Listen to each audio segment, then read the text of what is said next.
Helen Keller, the deaf and blind woman who became a famous teacher.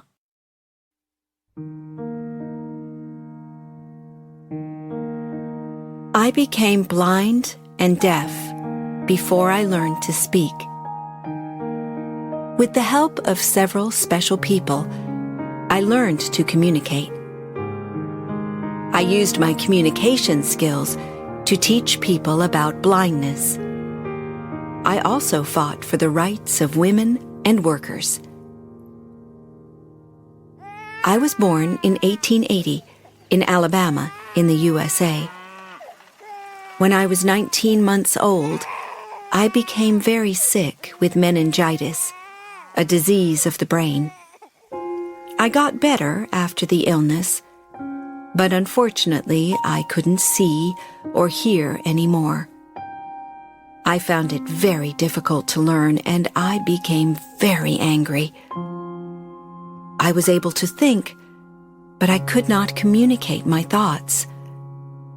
It was a very difficult time for me and for my parents. My mother and father wanted to help me, but they didn't know what to do. Fortunately, I began to communicate with Martha Washington, who was 6 years old, and the daughter of our cook.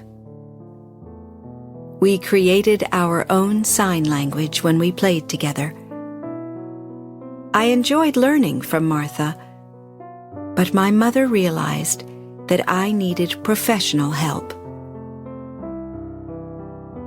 In 1886, my mother learned about the work of Alexander Graham Bell, the inventor of the telephone. He was working on the problems of the deaf. Maybe he could help? Bell told my mother about Perkins School for Blind People, and the school sent a special teacher to our home. Her name was Anne Sullivan.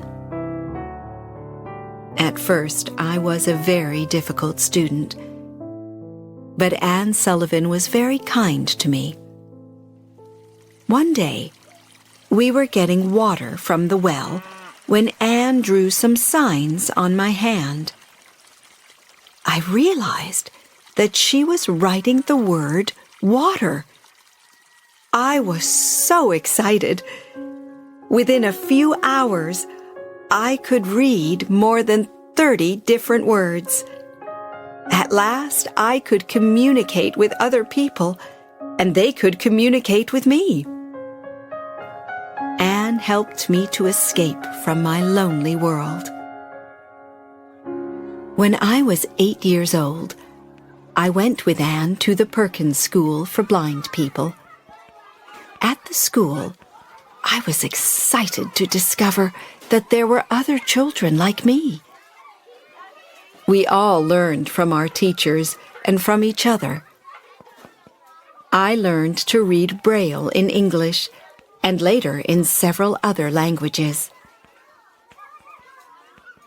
In 1894, Anne took me to New York, and I studied at several different schools for the blind and deaf. I tried to learn to speak, but it was difficult. My voice worked, but I didn't know how to use it properly. Only Anne and a few other people could understand me when I spoke. I studied hard, and in 1900 I started at university. Anne went with me to every class. She wrote the teacher's words on my hand.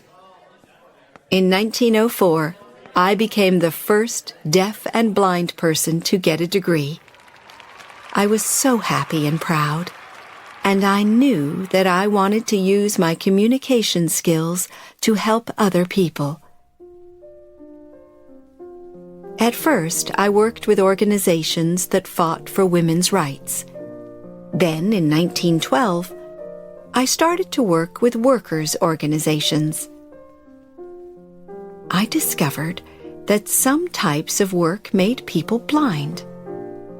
I wanted people to know about this problem, so I wrote a book in Braille about it. In 1915, I started my own organization, Helen Keller International, which still teaches people about blindness. I wanted everyone to know that in many cases, blindness can be prevented. For many years, I traveled around the world and talked to groups of people about blindness. I communicated with Anne. She then spoke my words for me. Our talks became very popular, and sometimes we earned up to $2,000 a week. We gave the money to organizations that helped blind people. When Anne became ill, Polly Thompson became my guide. Unfortunately, in 1936, Anne died. She did so much for me, and I never forgot her. With the help of several special people, I wrote 12 books about my beliefs. I became famous because of the talks and the books. Important people wanted to meet me. I even met the King of England and the President of the USA. Polly Thompson helped me with my work until she became very ill in 1957. After that, Winnie Corbally became my guide and traveled with me to teach people about blindness. Our work was helped by a theater play, The Miracle Worker, about the life of Anne Sullivan. In 1962, it became a popular film. In 1964, I won an important award from the President of the USA for my work. The year after that, my name was added to the list of the most successful women in the USA, the Women's Hall of Fame. The names of my guides, Anne, Polly, and Winnie, should be in that list too. In 1968, at the end of my life, I remembered Anne, Polly, and Winnie. I felt proud of our work, which helped blind people around the world.